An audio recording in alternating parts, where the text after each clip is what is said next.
Bismillah, alhamdulillah, salatu wassalamu ala rasulillah wa ala alihi wa sahbihi wa mawalah ma'bad.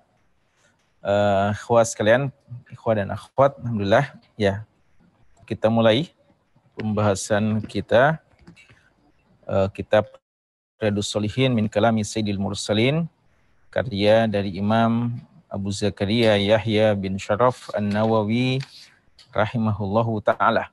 Pembahasan Kitabul Fadail, kitab tentang keutamaan-keutamaan amalan, dan secara khusus bab yang kita bahas dalam beberapa pertemuan terakhir adalah bab tentang keutamaan wudu, bab fadlil wudu, wudu.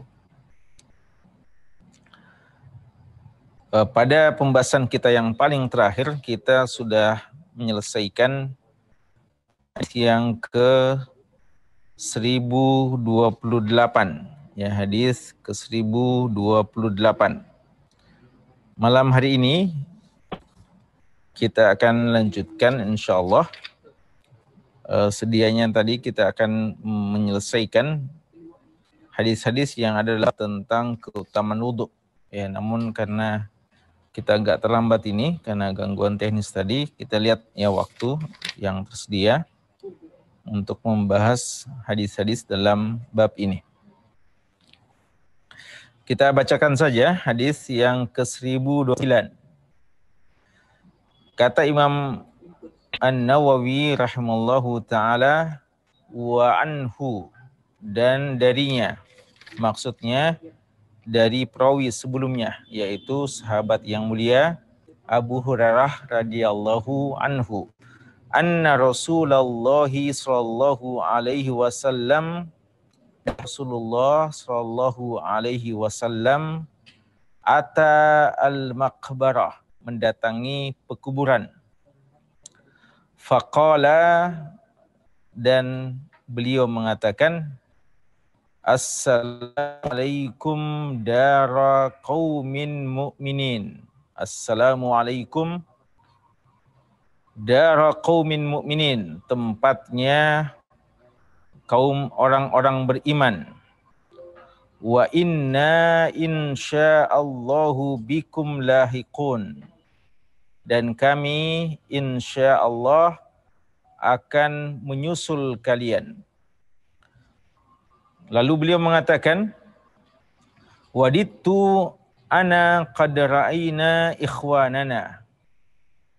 Saya sangat berharap, sangat ingin, sangat suka jika anna qad ra'ayna ikhwanana. Anna, kita ini semuanya, qad ra'ayna ikhwanana, telah menyaksikan ikhwan kita, menyaksikan saudara-saudara kita. Qalu, mereka bertanya, para sahabat ketika bertanya, ketika mendengarkan pernyataan tersebut, beliau atau mereka pada bertanya, awalasna ikhwanaka ya Rasulullah, bukankah kami ini adalah ikhwanmu wahai Rasulullah? Qal, beliau mengatakan, antum ashabi, kalian adalah sahabat-sahabatku. Wa ikhwanuna, adapun ikhwan kami, saudara-saudara kami adalah alladzina lam ya'tu ba'd, yang belum datang hari ini. Qalu, kata para sahabat, kaifa ta'rifu man lam ya'ti ba'da, kaifa ta'rifu, bagaimana engkau wahai Rasulullah mengenali man lam ya'ti ba'du, orang-orang yang belum datang, min ummatika ya Rasulullah, dari umatmu wahai Rasulullah. Faqal, maka beliau bersabda, menjelaskan kenapa sampai beliau nanti akan mengenali umatnya. Ara'aita, bagaimana pandanganmu, menurutmu, lau anna rajulan, seandainya ada seorang laki-laki, lahu khaylun, yang memiliki Khail, memiliki kuda. Gurrun muhajjalah. Kudanya itu memiliki gur muhajjalah. Gur maksudnya cahaya atau kilat atau putih yang ada pada wajahnya, yang mengkilat pada wajahnya. Muhajjalah.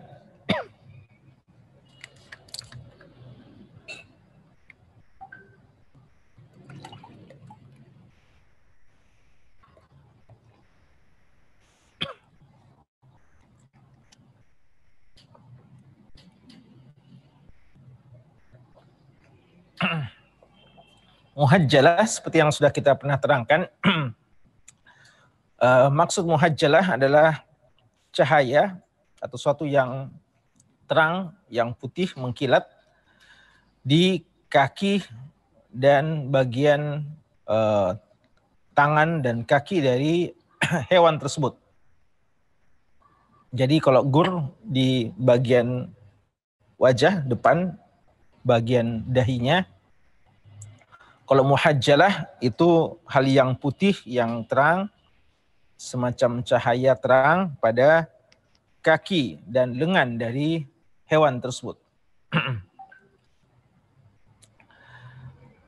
Bagaimana pendapatmu, kata Nabi SAW, jika ada seorang di antara kalian memiliki kuda yang bercahaya atau yang mengkilat terang pada wajah dan kaki dan lengannya, baina dhahrai khailin duhmin buhmin, yang berada di antara kuda-kuda yang duhmin buhmin, yang sangat hitam, ya, yang sangat hitam. Artinya dia punya kuda yang sangat putih terang, lalu berada di kumpulan kuda-kuda yang sangat hitam. Ala ya'rifu khailahu, apakah dia tidak bisa mengenali kudanya? Kalau kudanya itu sangat putih, lalu berada kuda-kuda yang sangat hitam. Bagaimanapun banyaknya kuda-kuda yang ada di sekitarnya, dia akan bisa mengenalinya. Qalu bala ya Rasulullah, kata para sahabat, tentu saja wahai Rasulullah. Qala, kata Nabi SAW, fa innahu, maka sesungguhnya mereka, maksudnya umatku, ya'tuna gurran muhajjalin minal wudu', umatku akan datang di hari kiamat kelak dengan wajah yang bersinar, yang bercahaya, minal wudu', dari anggota-anggota wudu' mereka. Wa ana faratuhum alal haud, dan saya, kata Nabi SAW, akan duluan berada pada telaga saya. Ya. Jamaah sekalian, ini hadis yang pertama yang kita bahas malam ini. Sebelum kita bahas hadis kedua, kita jelaskan dulu, atau sebelum kita baca hadis yang kedua, kita bahas dulu hadis yang pertama ini. Hadis ini masih dalam bab tentang keutamaan wudhu. Diceritakan di sini oleh Abu Hurairah radhiyallahu anhu bahwa suatu hari Nabi SAW mendatangi makbarah, mendatangi pekuburan, dan yang dimaksudkan pekuburan di situ adalah Baqi', ya, pekuburan yang ada di kota Madinah sejak zaman itu atau sejak lama hingga hari ini. Ya, Madinah mengenali pekuburan yang namanya Baqi', yang tidak terlalu jauh, ya, kalau sekarang ini tidak terlalu jauh dari Masjid Nabawi. Karena biasanya kalau kita sudah, atau penduduk Madinah yang wafat, yang meninggal, disolati di Masjid Nabawi, lalu setelah itu dibawa, diantar ke Baqi' untuk dikuburkan. Baqi' Al-Gharqad, ya, sampai sekarang, ya, ini pusat pekuburan di kota Madinah, dan di sana ada beberapa sahabat-sahabat yang mulia yang dikuburkan di Al-Baqi. Satu hari Nabi kita Muhammad SAW mendatangi Baqi. Dan ini bukan kali pertama beliau mendatanginya. Beliau sering-sering mendatangi kuburan Baqi. Karena beliau sendiri yang menyampaikan kepada kita bahwa di antara tujuan orang berziarah kubur adalah untuk mengingatkan kita akan kematian. Dan Nabi kita SAW salah seorang atau beliau adalah orang yang paling banyak mengingat tentang kematian. Beliau mendatangi kuburan Baqi, lalu beliau berdoa. Dan ini ucapan doa kita ketika kita mendatangi kompleks pekuburan atau pemakaman. Apa itu? Ya, di antara doanya, Assalamualaikum. Ya, kita ucapkan salam kepada penduduk kuburan tersebut. Dan ini menjelaskan kepada kita bahwa Assalamualaikum, ucapan salam ini adalah ucapan untuk orang-orang hidup dan untuk orang-orang mati. Ya. Dan kita sudah jelaskan dalam beberapa taklim kita bahwa ucapan Assalamualaikum, ucapan salam ini adalah ucapan yang dikenali sejak dulu, ya, sejak dahulu, bukan cuma pada zaman Nabi Muhammad SAW, bahkan sejak Nabi Adam alaihissalam. Dan umat Islam tidak mengenali, bahkan umat dunia, umat manusia secara umum pada hakikatnya tidak punya salam yang disyariatkan kecuali Assalamualaikum. Dan Assalamualaikum kita ucapkan kepada sesama kita, kaum muslimin, yang kita jumpai ketika kita ketemu yang masih hidup, dan pun ketika kita mendatangi mereka dalam keadaan sudah wafat, kuburan mereka, maka kita juga dianjurkan mengucapkan Assalamualaikum. Kemudian kata beliau, dara qaumin mu'minin, kampungnya orang-orang beriman. Dan ini sudah sering kita jelaskan, menunjukkan bahwa pekuburan kaum muslimin harus dipisahkan dengan pekuburan selain kaum muslimin. Ya, di antara kesalahan ketika kita menggabungkan antara pekuburan orang Islam dengan pekuburan di luar Islam. Karena di antara fungsi kuburan itu adalah kita untuk mendoakannya, ya, kita untuk mendoakan. Dan doa bagi yang sudah meninggal dunia, doa keselamatan, doa rahmat, doa pengampunan, itu hanya ditujukan kepada orang-orang Islam dan orang-orang beriman saja. Dara qaumin mu'minin, kampungnya orang-orang beriman.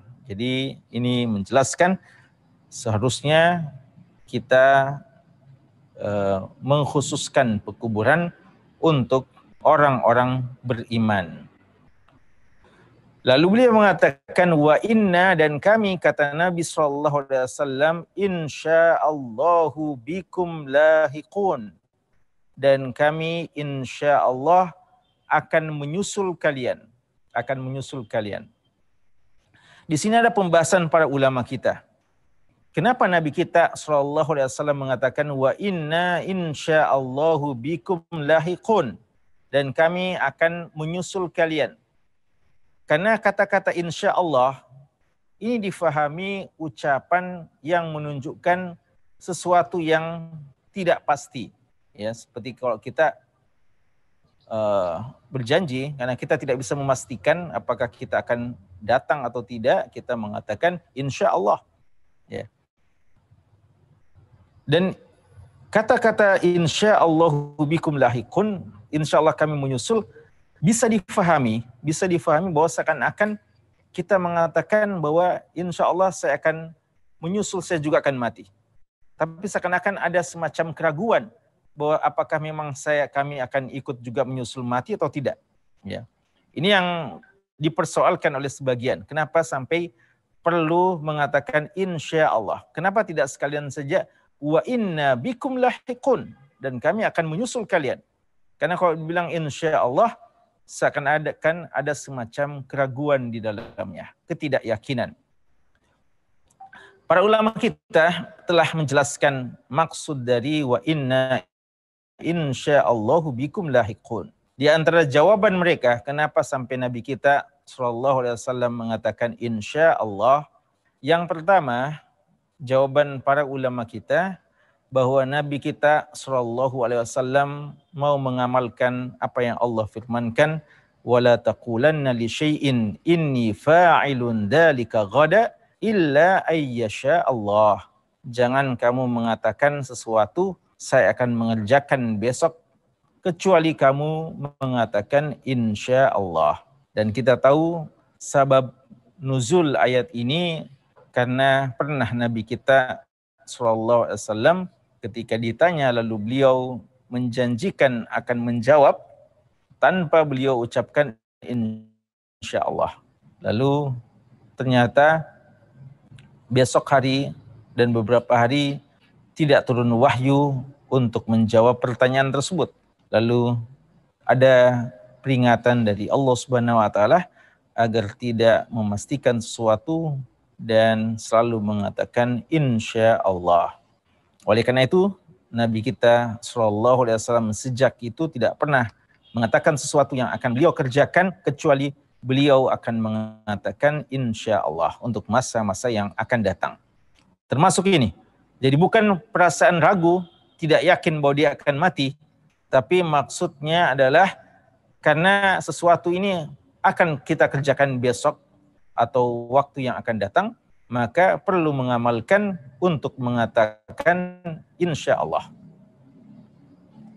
Itu jawaban pertama ya, sebagai pengamalan dari firman Allah di surat Al-Kahfi tersebut. Yang kedua, jawaban ulama kita tentang kenapa sampai perlu dikatakan insya Allah atau kenapa Nabi kita sallallahu alaihi wasallam mengatakan insya Allah. Jawaban kedua, mereka katakan bahwa ini adalah bentuk adab dalam berbicara. Bentuk adab dalam berbicara ketika untuk sesuatu, ya kalau tadi pengamalan dari firman Allah di surat Al-Kahfi. Lalu yang kedua ini adalah di antara adab dan etika dalam berbicara untuk sesuatu yang akan kita lakukan di masa yang akan datang, maka merupakan adab etika seorang mukmin ketika berbicara mengatakan insya Allah. Insya Allah. Dan yang ketiga, jawaban yang ketiga dari para ulama kita, mereka mengatakan boleh jadi yang dimaksudkan oleh Nabi SAW, wa inna insyaallahu bikum lahiqun, kami akan menyusul kalian, bukan berarti ada keraguan kami akan mati.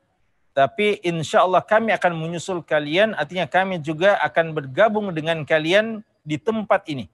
Ya, akan bergabung dengan kalian di tempat ini. Artinya kami juga akan dikuburkan di tempat ini. Dan itu sesuatu yang tidak bisa kita pastikan, ya.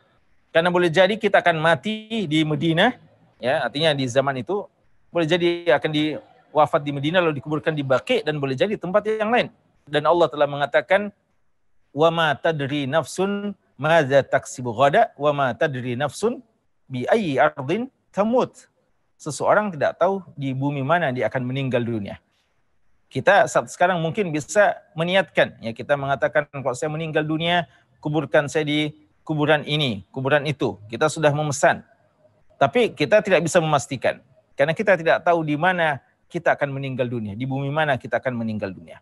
Karena itu kata-kata wa inna insyaallahu bikum lahiqun, boleh jadi yang beliau maksudkan kami akan menyusul kalian, artinya kami juga akan menyusul kalian di tempat ini. Kami juga akan insyaallah dikuburkan di tempat ini. Tapi karena dia bukan suatu kepastian, maka digunakan insyaallah.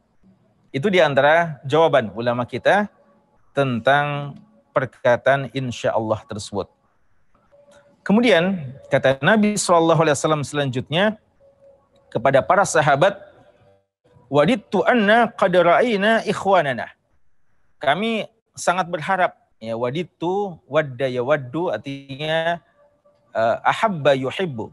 Wadittu ay ahbabtu, saya sangat suka, sangat ingin, sangat berharap seandainya kita sudah bisa menyaksikan ikhwan-ikhwan kita, saudara-saudara kita.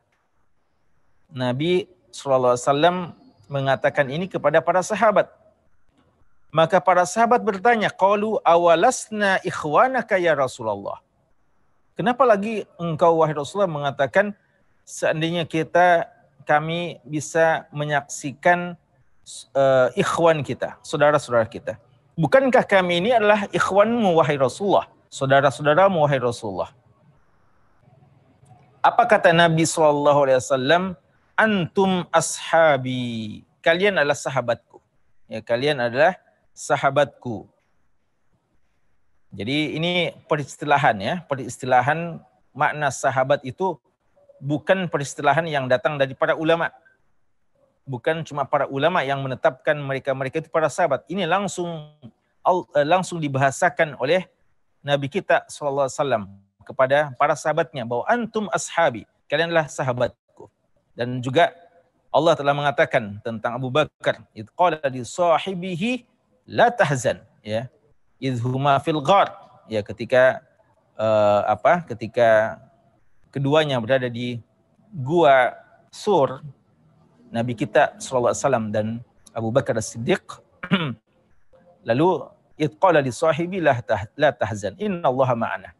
Di situ dikatakan sahibnya, sahabatnya. Berarti bersahabat adalah peristilahan yang yang datang dari syariat Quran dan Sunnah tentang mereka-mereka yang menjadi peneman Nabi Muhammad SAW. Lalu umat Rasulullah yang tidak sempat menemani Nabi SAW, apa istilahnya? Ternyata Nabi kita SAW mengistilahkan umatnya yang tidak menjadi sahabatnya adalah ikhwan beliau. Ikhwanuna, kata beliau, ikhwan kami alladzina lam ya'tu ba'd, yang belum datang hari ini. Jadi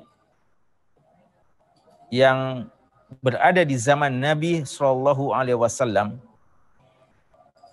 yang ada di zaman Nabi SAW ada 3 macam sebenarnya, ya. Paling tidak ada 3 macam. Ada yang melihat beliau, menemani beliau, pernah ketemu beliau dan beriman kepada beliau dan meninggal dalam keadaan iman, itulah para sahabat beliau. Ada juga orang-orang yang melihat beliau, pernah bersama dengan beliau dalam artian berdekatan, ketemu, tapi justru menjadi musuh-musuh beliau. Itu adalah musuh beliau, ya, ada dari Nabi kita SAW, dari kalangan musyrikin, dari kalangan orang-orang Yahudi dan semua yang tidak masuk Islam, padahal telah pernah bertemu dan melihat Nabi Muhammad SAW dan mendengarkan sabda-sabda beliau dan melihat keutamaan beliau dan melihat tanda-tanda kenabian beliau, namun mereka tidak juga beriman. Ini ada musuh-musuh dari Nabi kita SAW. Dan ada kelompok yang ketiga, mereka-mereka yang hidup di zaman beliau dan beriman kepada beliau, tapi mereka-mereka ini tidak sempat bertemu dengan Nabi SAW. Ini yang diselahkan oleh ulama kita sebagai al-mukhadramun, ya, al-mukhadramun. Mereka-mereka mukhadram, ya, mukhadram itu adalah orang-orang yang hidup di zaman Nabi kita SAW, namun belum sempat ketemu dengan Nabi SAW padahal mereka sudah beriman. Jadi tidak dinamakan, bukan sekadar tabi'in, karena tabi'in itu memang setelah zaman Nabi kita Muhammad SAW. Dan tidak juga dinamakan sahabat, karena sahabat itu di antara definisi pentingnya sempat ketemu dan melihat Nabi kita SAW walaupun cuma sekali. Ini tidak sempat. Di antaranya adalah Qais bin Abi Hazim, di antaranya adalah Abdurrahman bin Mul, dan di antaranya adalah Najasyi sendiri. Ya, Najasyi itu walaupun hidup di zaman Nabi SAW dan beriman, bahkan sempat ada saling komunikasi lewat persuratan, tapi tidak sempat ketemu, maka tidak dinamakan sebagai sahabat. Itu semua yang hidup di zaman Nabi SAW. Adapun yang dinamakan ikhwan, di sini Nabi kita mengatakan wa ikhwanuna, ikhwan kami adalah alladzina lam ya'tu ba'd, yang belum pernah menyaksikan atau yang belum datang hari ini. Artinya belum ada saat sekarang ini.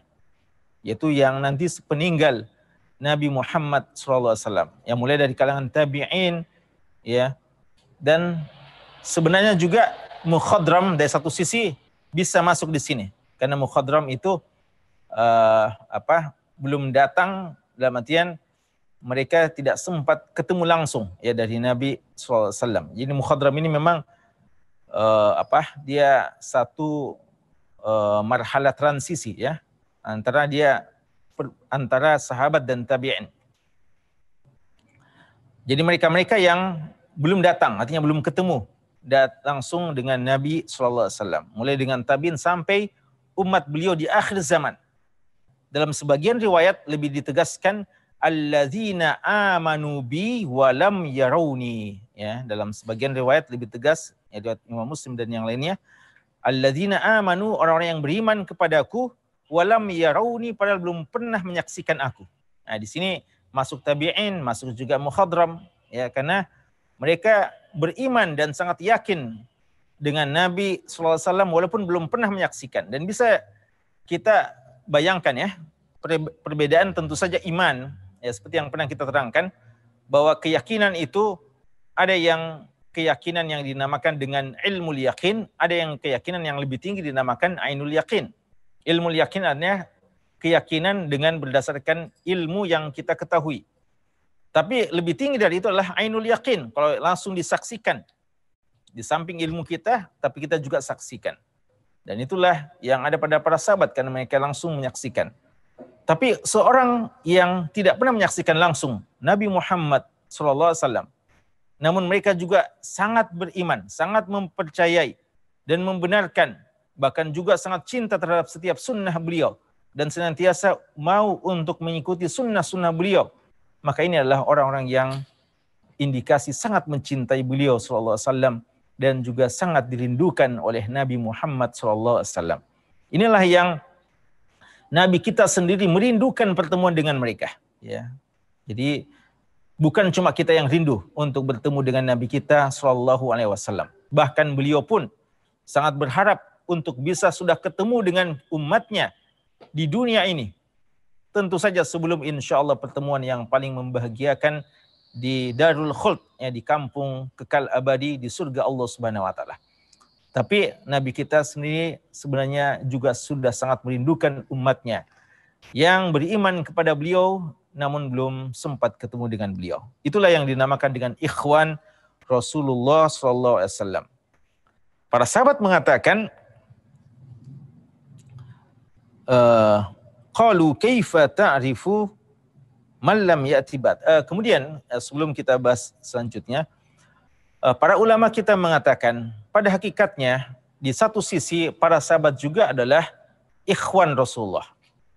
Karena ikhwan saudara, semua orang ini beriman, semua orang beriman adalah saudara, ya. Bukankah Allah mengatakan innamal mu'minuna ikhwatun, ya, sesungguhnya orang beriman semuanya pada bersaudara. Maka di sisi ini, atas dasar ini, para sahabat juga adalah ikhwannya Rasulullah Shallallahu Alaihi Wasallam. Dan plusnya yang ada pada para sahabat, di samping mereka ikhwannya Rasulullah dalam makna umum, karena saudara Rasulullah juga, karena orang-orang beriman, nilai plus yang ada pada mereka adalah karena sempat menemani beliau, menjadi sahabat beliau. Ya, jadi para sahabat sebenarnya ikhwan Rasulullah juga dan sahabat Rasulullah Sallallahu Alaihi Wasallam. Adapun kita hanyalah ikhwan Rasulullah dan bukan sahabat Rasulullah. Ya, karena itu ulama kita juga mengatakan bahwa ini tidak harus menjelaskan bahwa kita lebih afdal daripada para sahabat, ya. Karena para sahabat pada hakikatnya mereka juga adalah ikhwan Rasulullah Sallallahu Alaihi Wasallam. Namun dalam hadis ini Nabi kita mau memisahkan, Nabi kita mau memberikan sedikit perbedaan untuk mengatakan bahwa peristilahan ikhwan Rasulullah dan sahabat Rasulullah. Ya, walaupun dalam makna yang lain sahabat juga adalah ikhwan Rasulullah Shallallahu Alaihi Wasallam. Kemudian para sahabat bertanya, ya, qalu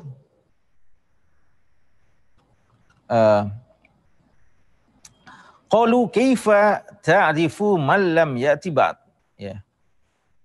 Jadi kemudian kata sahabat, kaifa ta'rifu man lam ya'ti ba'd min ummatika ya Rasulullah, ya. Kalau kami, wahai Rasulullah, kamu kenali karena kamu telah menyaksikan kami. Ya, kamu kenali siapa Abu Bakar, kamu kenali siapa Zubair, siapa Suhaib, siapa ya Khalid, siapa, begitu banyak para sahabat dikenali oleh Nabi SAW karena pernah ketemu. Tapi pertanyaan dari para sahabat, bagaimana engkau wahai Rasulullah bisa mengenali umatmu nanti yang sangat banyak, yang tidak pernah kamu saksikan di dunia ini, yang kamu sudah rindu untuk ketemu dengan mereka, bagaimana kamu bisa mengetahui mereka adalah bagian dari umatmu? Itu pertanyaan para sahabat kepada Nabi Muhammad SAW. Apa jawaban beliau? Beliau memberikan permisalan yang sangat indah dan sekaligus menjelaskan keistimewaan umat Nabi Muhammad SAW.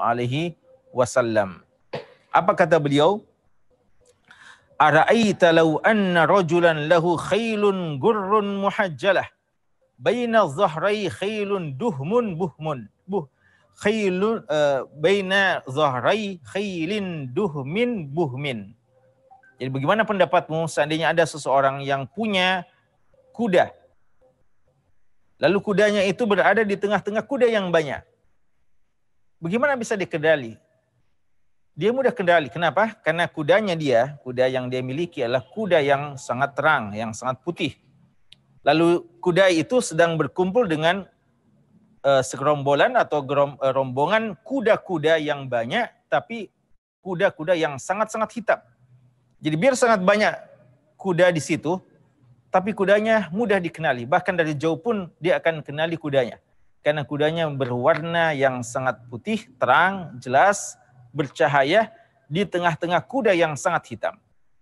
Bukankah pemilik kuda itu akan segera mengenali kudanya walaupun dari jauh? Kata para sahabat, ala ya'rifu khailahu, kata Nabi kita sallallahu alaihi wasallam, kata para sahabat, bala ya Rasulullah. Tentu wahai Rasulullah. Kalau memang begitu, ya kudanya sangat beda warnanya dengan kuda-kuda yang lain, maka dia akan mudah untuk mengenalinya walaupun dari jarak yang sangat jauh tentunya. Kata Nabi kita sallallahu alaihi wasallam, fa innahum, maka sesungguhnya mereka, artinya umat beliau, umat Islam baik sahabat-sahabat beliau yang telah menemani beliau sejak dulu maupun umat beliau yang belum pernah bersama dengan beliau dan belum pernah beliau saksikan. Mereka umatku ya'tuna gurran muhajjalina minal wudu. Mereka akan datang di hari kiamat dalam keadaan anggota tubuh mereka yang tersentuh air wudu akan bercahaya. Kita sudah jelaskan yang lalu bahwa umat-umat terdahulu juga mengenali syariat wudu. Ya, umat-umat terdahulu juga punya wudu. Lalu apa bedanya wudu kita dengan wudu mereka? Bedanya mereka berwudu tapi tidak ada cahaya dari anggota tubuh mereka yang terkena air wudu. Adapun keistimewaan umat Islam berwudu dan anggota tubuh yang terkena wudu akan menjadi cahaya di hari kiamat kelak. Makanya umat Islam akan dikenali oleh Nabi kita sallallahu alaihi wasallam. Walaupun kumpul dengan umat-umat yang sangat banyak di hari kiamat, beliau sudah bisa langsung mengenali umatnya. Walaupun mungkin di umat-umat yang juga beriman kepada Allah dan Rasulnya, di kalangan umat-umat yang lain yang juga beriman, yang juga mungkin pernah wudu dan pernah sholat, tapi mereka tidak memiliki gurran muhajjalina minal wudu. Ya, anggota tubuh mereka tidak akan bercahaya. Maka Nabi kita sallallahu alaihi wasallam langsung bisa mengenali umat beliau dengan bekas anggota tubuh yang terkena wudu dengan cahaya-cahaya yang ada pada anggota tubuh tersebut. Gurran muhajjalina minal wudu. Dan ini keutamaan yang sangat besar yang Allah peruntukkan khusus kepada umat Nabi Muhammad SAW. Dan kan itulah ini perlu dihadirkan, ya, perlu kita hadirkan pada niat-niatan kita ketika kita berwudu dengan segala macam keutamaan wudu, di samping karena memang untuk kita sholat, untuk kita ibadah, untuk dapat pahala, juga kita meniatkan untuk menghapuskan sekian banyak dosa-dosa dan kesalahan kita sebagaimana yang pernah kita bahas dalam hadis sebelumnya, dan juga untuk kita menjadi umat yang langsung dikenali oleh Nabi kita sallallahu alaihi wasallam, agar Nabi kita langsung bergembira, langsung senang melihat kita di hari kiamat kelak. Lalu terakhir beliau mengatakan, wa ana faratuhum 'alal haud, dan saya akan mendahului mereka di telaga saya. Ya, di telaga saya. Dan ini juga salah satu dari marhalah yang akan kita lalui, ya. Jadi ada 3 marhalah ya paling tidak yang kita akan lalui. Pertama, marhalah berkumpul di padang mahsyar, hasyar.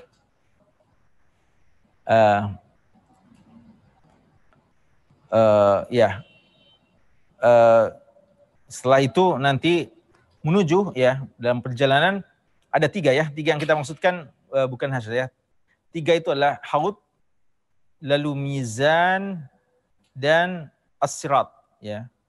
Jadi perjalanan panjang itu ada haud menuju ke telaga, lalu mizan menuju ke tempat ditimbangnya amal-amal, lalu nanti as-sirat yaitu tempat untuk kita meniti jembatan titian sirat tersebut. Di telaga Nabi kita sallallahu alaihi wasallam, Nabi kita sallallahu alaihi wasallam yang akan duluan sampai di sana, dan beliau dengan setia melayani umatnya. Bahkan beliaulah yang menuangkan di bejana-bejana untuk meminum telaga beliau sallallahu alaihi wasallam, yang dikatakan siapa yang meminumnya maka tidak akan pernah merasakan dahaga lagi selama-lamanya. Dan kita tahu ada saja umat yang dikenali sebagai umat Rasulullah ya. Namun ternyata mereka akan diusir dari telaga Nabi kita sallallahu alaihi wasallam. Jadi nanti ketika Nabi kita melihat mereka sebagai umat Rasulullah karena punya bekas anggota wudu, namun ketika sudah mau mendekati telaga beliau, ada sebagian mereka yang akan diusir oleh para malaikat. Ini sudah pernah kita bahas dalam hadis Sahih Muslim dalam Diasat Ta'siliyah, di mana malaikat akan mengatakan akan mengusir mereka. Lalu Nabi kita SAW mengatakan ummati, ya, mereka adalah umatku, mereka adalah ya sahabat-sahabatku, artinya mereka adalah umat beliau sallallahu alaihi wasallam. Lalu malaikat mengatakan, innaka la tadri madza ahdatsu ba'dak. Engkau tidak mengetahui apa yang telah mereka lakukan setelahmu, artinya mereka-mereka yang mengubah agama Allah Subhanahu wa taala dan datang dengan ajaran-ajaran yang bid'ah yang tidak pernah dicontohkan oleh Nabi sallallahu alaihi wasallam. Lalu beliau mengatakan, suhqan liman ghayyara atau liman baddala ba'di. Ya, menjauhlah orang yang telah merubah agama dan datang dengan hal-hal yang baru setelah kepergianku. Berarti jamaah sekalian, kemuliaan bagi mereka-mereka yang berwudu dari umat beliau karena kelak akan dikenali. Namun peringatan juga sekaligus bagi mereka yang datang dengan ajaran-ajaran yang baru atau merubah hukum-hukum Allah, merubah aturan-aturan hukum dari Nabi kita sallallahu alaihi wasallam, atau datang dengan ibadah-ibadah yang tidak pernah disyariatkan oleh Nabi Muhammad sallallahu alaihi wasallam. Walaupun kelak mereka dikenali sebagai umat Rasulullah, lalu dipanggil, diajak untuk minum dari air telaga, tapi nanti akan diusir lagi setelah ketahuan dia telah merubah agama ini. Dan malaikat menyampaikannya, dan setelah itu Rasulullah juga ikut mengusirnya, dan mereka tidak pantas untuk meminum dari air telaga. Yang semoga Allah Subhanahu wa taala menjadikan kita umat beliau, ikhwan beliau yang dirindukan dan diharapkan pertemuannya oleh Nabi kita sallallahu alaihi wasallam, dan tentu saja kita yang lebih berharap dan lebih cinta dan lebih sangat ingin untuk bertemu dengan beliau. Karena itu di antara amalan yang perlu untuk kita perhatikan, berwudu dengan wudu yang benar, ikhlas kepada Allah, dan dengan cara sunnah Nabi kita SAW. Dan mari kita konsisten dengan ajaran beliau, sunnah-sunnah beliau, jangan merubah hukum-hukum Allah, jangan merubah sunnah-sunnah beliau, dan datang dengan hal-hal yang baru. Karena jika kita demikian, maka mungkin awal kali kita dikenali sebagai umat beliau, diajak untuk mendekat, lalu setelah ketahuan kita telah atau seseorang telah merubah, maka akan diusir lagi oleh Nabi kita SAW dan para malaikat untuk tidak diberikan kesempatan peluang meminum dari air telaga beliau sallallahu alaihi wasallam. Sekira ini ya sebenarnya kita mau bahas menyelesaikan, namun karena waktu tidak cukup, insyaallah pertemuan akan datang kita menyelesaikan bab ini. Semoga bermanfaat. Wallahu taala alam. Sallallahu ala nabiyina Muhammadin wa ala alihi washabbihi wasallam. Walhamdulillahi rabbil alamin. Wassalamu alaikum warahmatullahi wabarakatuh.